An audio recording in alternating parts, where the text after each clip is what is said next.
Hey friends, Jim and Lynn with you again this week, having dealt with a lot of parents again in recent days, talking about a lot of the issues we've been covering in some of our recent posts, stuff about homework and resisting the homework and power struggles and sibling conflict and discouragement about not being able to see friends and tantrums and quietness and withdrawn children and a lot of things going on that are important to understand and maybe even intervene with sometimes. But as we've thought and talked about it, we've realized, haven't we, that there's an issue we haven't talked about yet, or we've alluded to it a little bit here and there, but we want to spend some time today talking about the fact that our kids are likely, just like us, grieving the loss of so many things.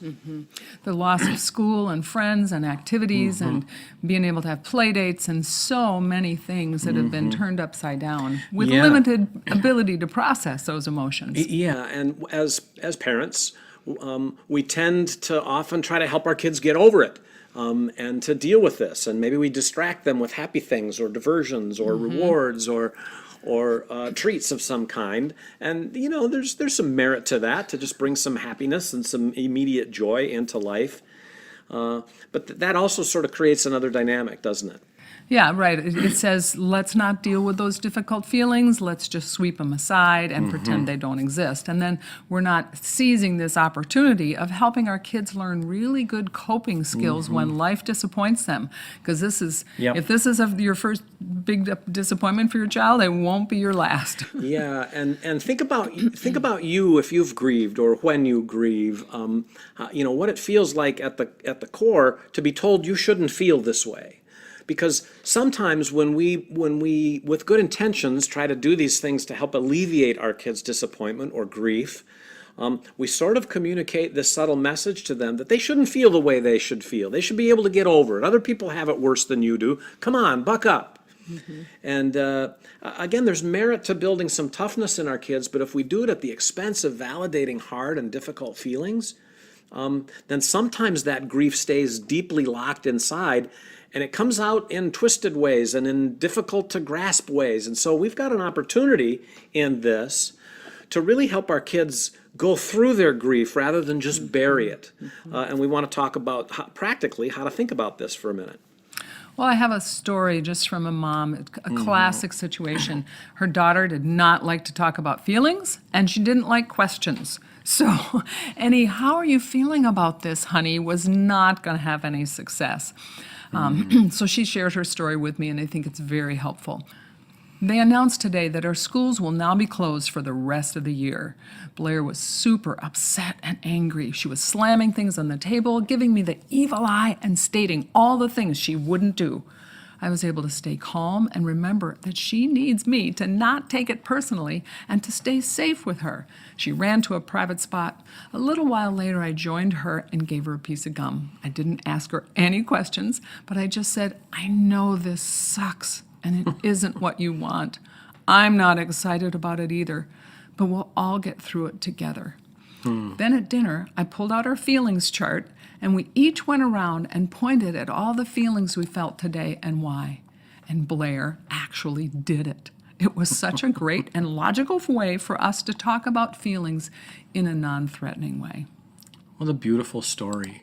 And it harkens me to the teacher that we heard some time ago who talked about grief and who talked about the importance of giving grieving people permission to mourn. And the teaching was tied to the Beatitude where Jesus said, "Blessed are those who mourn, for they will be comforted."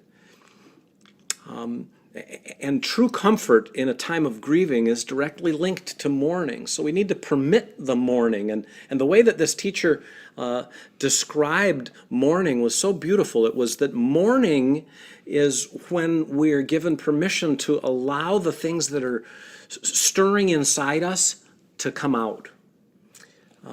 And so it's not just crying a little bit and being done with it. It's about really going to those deep places inside of us and expressing those deep things in external ways. it might take some time with our kids to get them to a place where they feel permission to mourn and then are given opportunities to mourn, like this mom in the story that Lynn read. Because sometimes when the grief is deep, it's hard.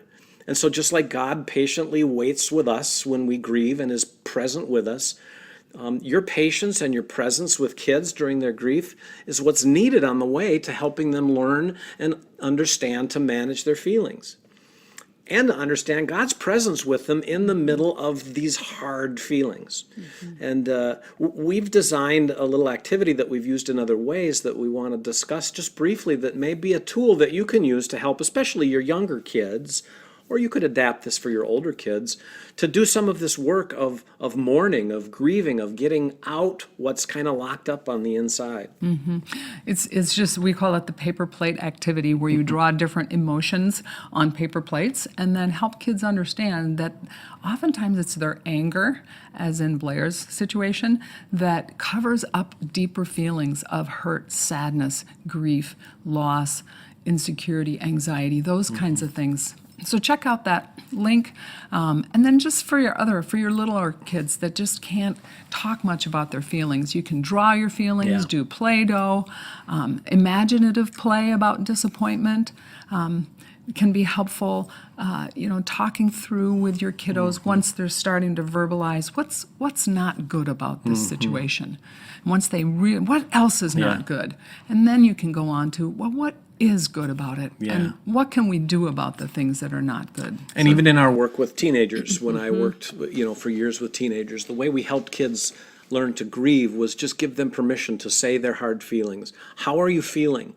And then when they would tell us, I'm feeling sad, I'm feeling mad, and here's why, instead of telling them, well, you shouldn't feel that way, or have you thought about doing this, that, or the other thing to take your problem away, we would just learn to sit with them in that and say, wow, that must be really hard. Is there anything I can do to be with you in it?